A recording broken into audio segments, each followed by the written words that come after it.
നമസ്കാരം. NCTV വാർത്തകളിലേക്ക് സ്വാഗതം. ഞാൻ സിജി ജോസ്. ആദ്യം പ്രധാന വാർത്തകൾ. മുണ്ടത്തിക്കോട് ദുരന്തം. തൃശൂർ പൂരത്തിന് വെടിക്കെട്ടില്ല. മേളം പതിവ് പോലെ കുടകളുടെ എണ്ണം കുറയ്ക്കും. സപ്ലൈകോ സംഭരിച്ച നെല്ലിന്റെ തുക കിട്ടിയില്ല. വരന്തരപ്പള്ളി SBIക്ക് മുൻപിൽ നെൽകർഷകരുടെ പ്രതിഷേധം. തൃശൂരടക്കം 3 ജില്ലകളിൽ ഉഷ്ണതരംഗ മുന്നറിയിപ്പ്. അതീവ ജാഗ്രതാ നിർദ്ദേശവുമായി കാലാവസ്ഥാ വകുപ്പ്.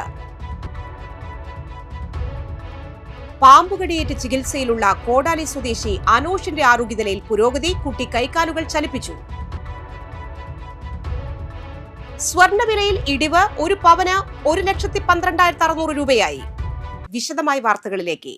മുണ്ടത്തിക്കോട് വെടിക്കെട്ട് പുരയിൽ സ്ഫോടനമുണ്ടായതിനെ തുടർന്നുള്ള ദുരന്തത്തിന്റെ പശ്ചാത്തലത്തിൽ തൃശൂർ പൂരത്തിന് ഇക്കുറി വെടിക്കെട്ട് ഉപേക്ഷിച്ചു. ആഘോഷം കുറച്ച് ലളിതവും ആചാരപരവുമായ രീതിയിൽ നടത്താൻ തൃശൂർ കളക്ട്രേറ്റിൽ നടന്ന ഉന്നതതല യോഗത്തിൽ തീരുമാനമായി. മന്ത്രിമാർ, MP-മാർ, ജനപ്രതിനിധികൾ, ദേവസ്വം ഭാരവാഹികൾ എന്നിവരുടെ സാന്നിധ്യത്തിൽ നടന്ന ചർച്ചയിലാണ് നിർണായക തീരുമാനമുണ്ടായത്. 15 മിനിറ്റ് മാത്രമായിരിക്കും കുടമാറ്റം. ഇലഞ്ഞിത്തറമേളം, മടത്തിൽ വരവ് ഉൾപ്പെടെയുള്ള ചടങ്ങുകൾ നടക്കും. 15 വീതം ആനകളെ അണിനിരത്താനാണ് തീരുമാനം. കുടമാറ്റം നടത്തിയേ മതിയാകൂ എന്ന് ദേവസ്വങ്ങളുടെ തീരുമാനത്തെ യോഗത്തിൽ അംഗീകരിക്കുകയായിരുന്നു. കുടമാറ്റവും വെടിക്കെട്ടും ഒഴിവാക്കാമെന്ന് സർക്കാർ നിർദ്ദേശം വച്ചിരുന്നു.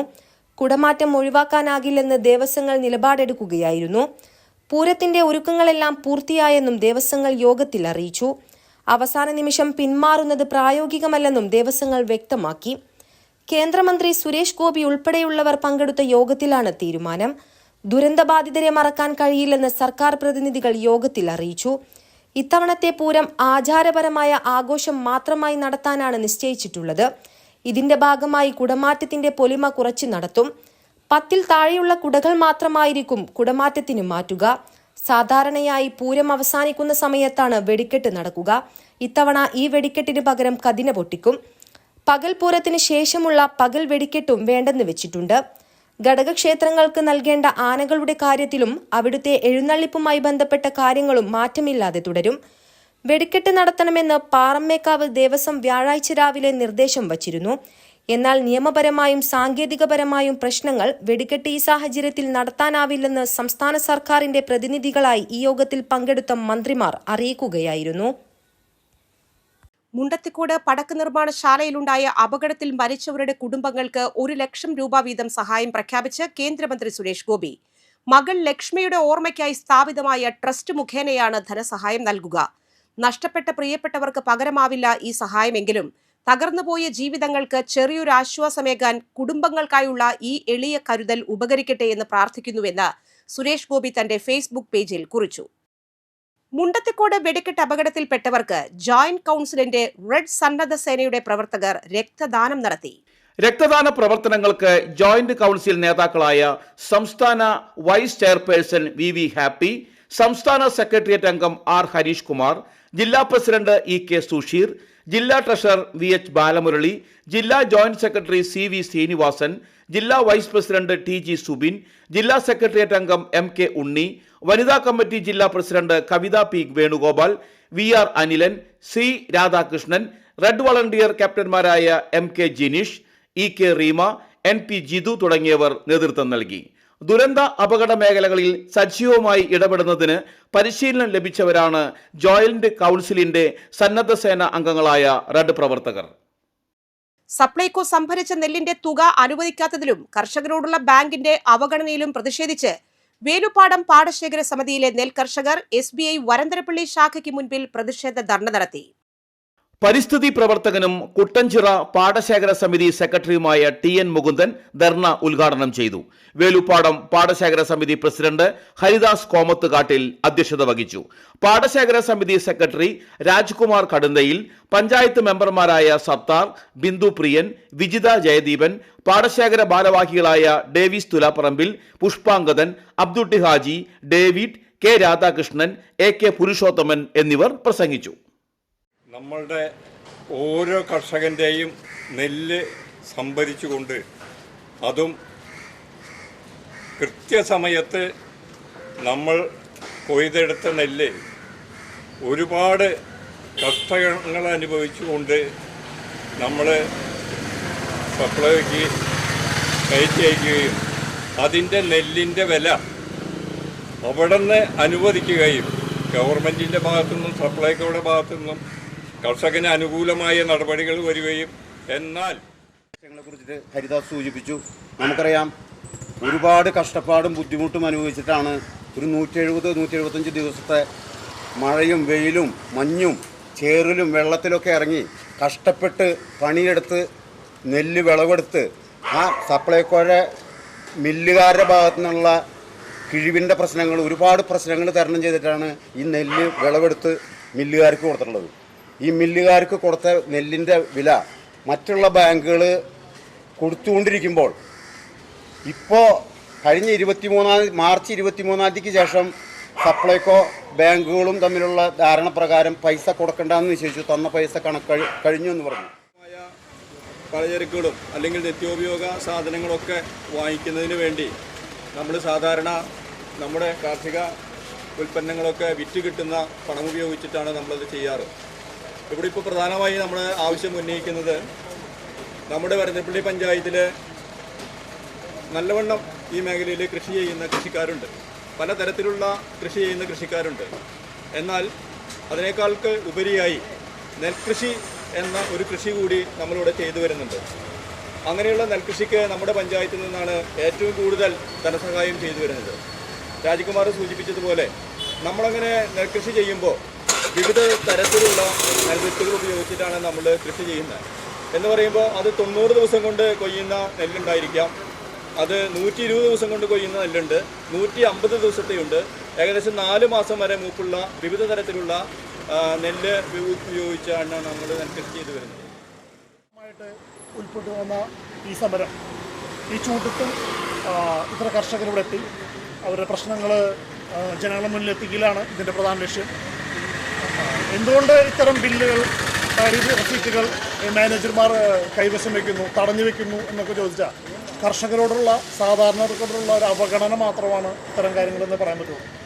അതിൻ്റെ ഭാഗമായിട്ടാണ്, അതിനൊരു പ്രതിഷേധം രേഖപ്പെടുത്തുന്നതിൻ്റെ ഭാഗമായിട്ടാണ് ഇന്നിങ്ങനെ വേലുപ്പാടം പാടശേഖര സമിതി ഒരു ധർണ സംഘടിപ്പിച്ചത്. പാമ്പുകടിയേറ്റ് ചികിത്സയിലുള്ള കോടാലി സ്വദേശി അനോഷിന്റെ ആരോഗ്യനിലയിൽ നല്ല പുരോഗതിയെന്ന് ഡോക്ടർ.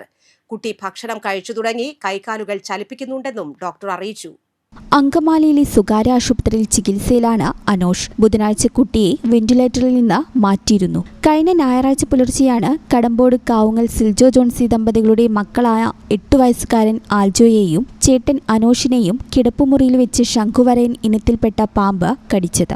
ആൽജോയെയും ആശുപത്രിയിലെത്തിച്ചുവെങ്കിലും രക്ഷിക്കാനായില്ല. ആൽജോയുടെ വേർപാടിന്റെ തീരാനോവിലും കുടുംബത്തിന് ആശ്വാസമാവുകയാണ് അനോഷിന്റെ മടങ്ങിവരവ്. അനോഷിന്റെ ആരോഗ്യനിലയിൽ പുരോഗതിയുണ്ടെന്ന വാർത്ത നാടിനും വീടിനും ആശ്വാസമായി. അതിനിടെ ബുധനാഴ്ച ഇവരുടെ വീട്ടിലെ കിടപ്പുമുറിയിൽ വീണ്ടും പാമ്പിനെ കണ്ടെത്തി. ശംഖുവരയൻ ഇനത്തിൽപ്പെട്ട പാമ്പിനെ തന്നെയാണ് വീണ്ടും കണ്ടെത്തിയത്.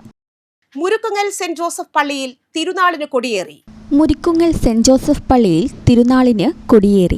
ഇരിങ്ങാലക്കുട രൂപതാ വികാരി ജനറൽ ഫാദർ ആൻഡ്രു ആലപ്പാടൻ തിരുനാൾ കൊടിയേറ്റം നിർവഹിച്ചു. ഇടവക വികാരി father Tony Parekkadan, father Sindo Mangalan എന്നിവർ സന്നിഹിതരായിരുന്നു. തിരുനാൾ കൺവീനർ സോജൻ പടിഞ്ഞാറക്കാരൻ, കൈക്കാരന്മാരായ ജോർജ് കൂനാമ്പുറത്ത്, ബാബു കൈതാരൻ, ലിൻഡോ പള്ളിപ്പറമ്പൻ എന്നിവർ നേതൃത്വം നൽകി. ഏപ്രിൽ 30 വി സെബാസ്റ്റ്യാനോസിന്റെ അമ്പ് തിരുനാളും അമ്പെഴുന്നള്ളിപ്പും മെയ് 1 വി ഔസേപ്പിതാവിന്റെ തിരുനാളും ആഘോഷിക്കും. തിരുനാൾ ദിവസമായ മെയ് 1 വൈകിട്ട് 7 മണിക്ക് Kairali and angel voice band സെറ്റുകളുടെ ബാൻഡ് മത്സരം ഉണ്ടായിരിക്കും. ലോക പുസ്തക ദിനത്തോടനുബന്ധിച്ച് Varantharappally CJM assumption higher secondary സ്കൂളിലെ ഓപ്പൺ ലൈബ്രറി ആൻഡ് റീഡിംഗ് കോർണറിന്റെ ഉദ്ഘാടനം school manager father Anto Chiriyankandath നിർവഹിച്ചു. School PTA president Baiju Mullakkara അധ്യക്ഷത വഹിച്ചു. SPC nodal office in charge MC Biju, SPC വിദ്യാർത്ഥികൾ ലൈബ്രറിയിലേക്ക് ശേഖരിച്ച പുസ്തകങ്ങൾ ഏറ്റുവാങ്ങി. പ്രധാന അധ്യാപകൻ Joval V Joseph, SPC community police officer Jiju Antony, Pallikkunnu assumption church assistant വികാരി ഫാദർ ജീസ്മോൻ ചെമ്മണ്ണൂർ, പള്ളി trustee Simon Mapranathukaran, school principal doctor Bejin Prince, PTA president Ramya Vineesh, അധ്യാപകരായ K Jelibs Paul, Gemma Varghese, Anu Thomas, VA Shaju എന്നിവർ പ്രസംഗിച്ചു. ഓഫീസ് സ്റ്റാഫ് അംഗങ്ങളായ VD Shobi, NV Sijo, KJ Binsy, SPC community police officer Swapna Sebastian, SPC cadets തുടങ്ങിയവർ നേതൃത്വം നൽകി. Interval സമയങ്ങളിലും മറ്റ് ഒഴിവു സമയങ്ങളിലും വിദ്യാർത്ഥികളെ വായനയുടെ ലോകത്തേക്ക് ആകർഷിക്കുന്നതാണ് ഓപ്പൺ ലൈബ്രറി. ചുമരിൽ പ്രത്യേകം തയ്യാറാക്കിയ ഇരിപ്പിടങ്ങളിൽ കുട്ടികൾക്കിരുന്ന് വായിക്കാവുന്നതാണ്. SPC കേഡറ്റുകളാണ് ലൈബ്രറിയുടെ നടത്തിപ്പുകാർ. വെക്കേഷൻ സമയത്തും വിദ്യാർത്ഥികൾക്ക് ലൈബ്രറി ഉപയോഗപ്പെടുത്താവുന്നതാണ്. ധാരാളം സംഘടനകളും സ്ഥാപനങ്ങളും വിദ്യാർത്ഥികളും ഇതിനകം ലൈബ്രറിയിലേക്ക് പുസ്തകങ്ങൾ സംഭാവനയായി നൽകിയിട്ടുണ്ട്. SPC കേഡറ്റുകൾ, മാനേജ്മെന്റ്, PTA, സ്റ്റാഫ് തുടങ്ങിയവരാണ് ഈ പ്രൊജക്ടിന് ആവശ്യമായ 2 ലക്ഷം രൂപ കണ്ടെത്തിയത്. സംസ്ഥാനത്ത് ഉഷ്ണതരംഗത്തിന്റെ പശ്ചാത്തലത്തിൽ അതീവ ജാഗ്രതാ നിർദ്ദേശം പുറപ്പെടുവിച്ച് കാലാവസ്ഥാ വകുപ്പ്. തൃശൂർ, പാലക്കാട്, കൊല്ലം ജില്ലകളിലാണ് കാലാവസ്ഥാ വകുപ്പ് ഉഷ്ണതരംഗ മുന്നറിയിപ്പ് പ്രഖ്യാപിച്ചിരിക്കുന്നത്. മറ്റു ജില്ലകളിലും ഉയർന്ന താപനിലയും ഉയർന്ന അന്തരീക്ഷ ഈർപ്പവും മൂലമുള്ള അത്യുഷ്ണം അനുഭവപ്പെടും. അതിനാൽ സംസ്ഥാനത്താകെ അതീവ ജാഗ്രത പുലർത്തണമെന്ന് സംസ്ഥാന ദുരന്ത നിവാരണ അതോറിറ്റി നിർദ്ദേശിച്ചു. സംസ്ഥാനത്ത് സ്വർണ്ണവിലയിൽ ഇടിവ് രേഖപ്പെടുത്തി. സ്വർണം ഗ്രാമിന് 110 രൂപ താഴ്ന്ന് 14,075 രൂപയായി. ഒരു പവന് 880 രൂപ കുറഞ്ഞ് 1,12,600 രൂപയിലാണ് വിൽപ്പന നടന്നത്. രാജ്യാന്തര വിപണിയുടെ ചുവട് പിടിച്ചാണ് ഇന്ത്യയിലും വില ഇടിഞ്ഞത്. സ്പോട്ട് ഗോൾഡ് നിരക്ക് 0.7% ഇടിഞ്ഞ് ഔൺസിന് $4,706 US ഗോൾഡ് ഫ്യൂച്ചർ നിരക്കിലും ഇടിവുണ്ടായി. 0.6% കുറഞ്ഞ് $4,722.10 ഫെഡറൽ റിസർവിന്റെ പലിശ നിരക്ക് ഉയരാനുള്ള സാധ്യതകൾ മുൻനിർത്തി ആളുകൾ സ്വർണത്തിൽ നിക്ഷേപം നടത്താൻ മടിക്കുന്നതാണ് ഇപ്പോഴുള്ള വിലയിടിവിന് കാരണം. വെള്ളിക്ക് വിലയിൽ മാറ്റമില്ല. ഗ്രാമിന് 260 രൂപയാണ് വ്യാഴാഴ്ചത്തെ വില. കാലാവസ്ഥ.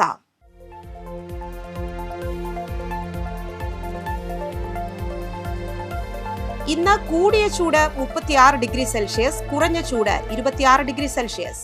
മാള ഗവൺമെന്റ് ITIയിൽ സ്കിൽ അപെക്സ് ഇൻസ്റ്റിറ്റ്യൂട്ടുമായി സഹകരിച്ച് diploma in marine mechanical, fitter and ship technology, diploma in oil and gas technology, advanced diploma in office administration എന്നീ കോഴ്സുകളിലേക്ക് അഡ്മിഷൻ ആരംഭിച്ചു. 6 മാസ കാലാവധിയുള്ള കോഴ്സ് വിജയകരമായി പൂർത്തിയാക്കുന്നവർക്ക് പ്ലേസ്മെന്റ് സപ്പോർട്ട് നൽകുന്നു. കൂടുതൽ വിവരങ്ങൾക്ക് ബന്ധപ്പെടുക 8136 806093. ചാലക്കുടി കൃഷ്ണ ജ്വല്ലറിയിൽ ഇന്നത്തെ സ്വർണ്ണവില. സ്വർണം ഗ്രാമിന് 14,075 രൂപ, പവന് 1,12,600 രൂപ.